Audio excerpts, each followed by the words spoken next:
புடவை கிழிந்தது, போயிற்று வாழ்க்கை. அடையப்பட்டார்களும் அன்பிலரானார். கொடையில்லை, கோளில்லை, கொண்டாட்டம் இல்லை, நடையில்லை, நாட்டில் இயங்குகின்றார் கட்கே. இப்போ நம்ம போட்டுக்கிற ட்ரெஸ்ஸு கிழிஞ்சு போச்சுன்னா பயன்படுத்த முடியுமா? பயன்படுத்த முடியாது. அதுபோல நம்முடைய செல்வம் நம்மை விட்டு நீங்கி விடுமே ஆனால் இந்த வாழ்க்கை பயனற்றதாக போய்விடும் அப்படின்ற உண்மையை இங்கே சொல்கிறார். அதுக்கு எடுத்துக்காட்டாக அந்த புடவை கிழிந்ததுங்கிற வார்த்தையை பயன்படுத்துகிறார்.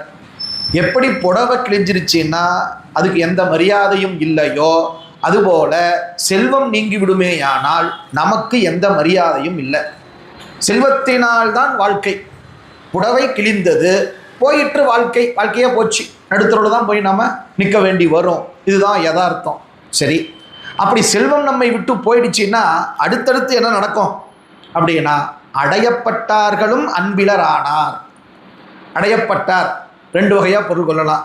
நம்மோடு சேர்ந்து வாழ்ந்தவர்களெல்லாம் செல்வம் நம்மை விட்டு நீங்கி விடுமேயானால் அன்பிலராக நம்மை விட்டு போயிடுவாங்க.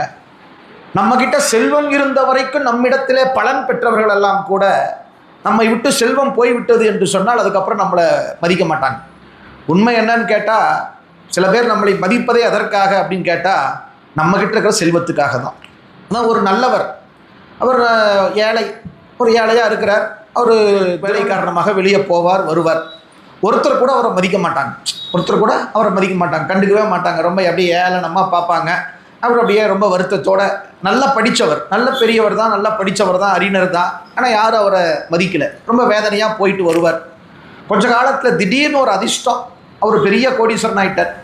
வீடுலாம் மாட மாளிகை கட்டியாச்சு, நல்லா பட்டு பீதாம்பரமெல்லாம் அணிந்து கொண்டு இப்போ அதே அன்பர் ரோட்டில் போகிறார் வரார். பார்க்குறவன்லாம் கும்பிடு போடுறான், ஐயா வாங்க வாங்க, நல்லா இருக்கீங்களா, நல்லா விசாரிக்கிறான். அப்படி எல்லாரும் கேட்கும் போதெல்லாம் அவர் ஒரே ஒரு வார்த்தை சொல்லுவார், போனதும் சொல்லிடுறேன் அப்படிம்பார். யாருக்குமே புரியாது. பணம் வந்த உடனே கொஞ்சம் பைத்தியமாயிட்டாரட் இருக்குது அப்படின்னு அவங்க நினச்சிக்குவாங்க. இவர் இப்படி யாரை பார்த்தாலும் போனதும் சொல்லிடுறேன்னு சொல்லிட்டு வந்துடுவார். கடைசியில் ஒரு நாள் அவங்க மனைவியே கேட்டாங்க, என்னங்க ரோட்டில் யார் வந்து உங்களை நலம் விசாரித்தாலும் போனதும் சொல்கிறேன்னு சொல்கிறீங்களாம்மா, எங்கே சொல்கிறீங்க, யார்கிட்ட சொல்கிறீங்க அப்படின்னு அந்த அம்மா கேட்டாங்க. அவர் சொன்னார், நான் அதே மனுஷன்தான். நேற்று வரைக்கும் செல்வம் இல்லாத போது என்னை இந்த உலகம் மதிக்கலை. இப்போ காசு பணம் வந்தோடனே எல்லாரும் கும்பிடு போடுறாங்க. அந்த கும்பிடு எனக்கு இல்லை, அந்த காசுக்கு. நான் காசை கையில் தூக்கிட்டா போக முடியும், பீரோல் இருக்கு இல்லையா, அதனால் பீரோ கிட்ட போய் நான் சொல்லிடுறேன். இந்த ரோட்டில் போனோடனே குப்புசாமி உனக்கு வணக்கம் சொன்னா, கோவிந்தசாமி உனக்கு வணக்கம் சொன்னா, சின்னசாமி உனக்கு வணக்கம் சொன்னான்னு நான் சொல்லிடுறேன். அப்போ போனதும் சொல்லிடுறேன் அப்படின்னு சொன்னால் அந்த செல்வத்துக்கு நான் அந்த வணக்கத்தை கொடுத்தேன். ஏன்னு கேட்டால் மனிதர்கள் என்னை மதிக்கவில்லை, அந்த காசைத்தான் மதித்தார்கள்னு சொன்னாராம்.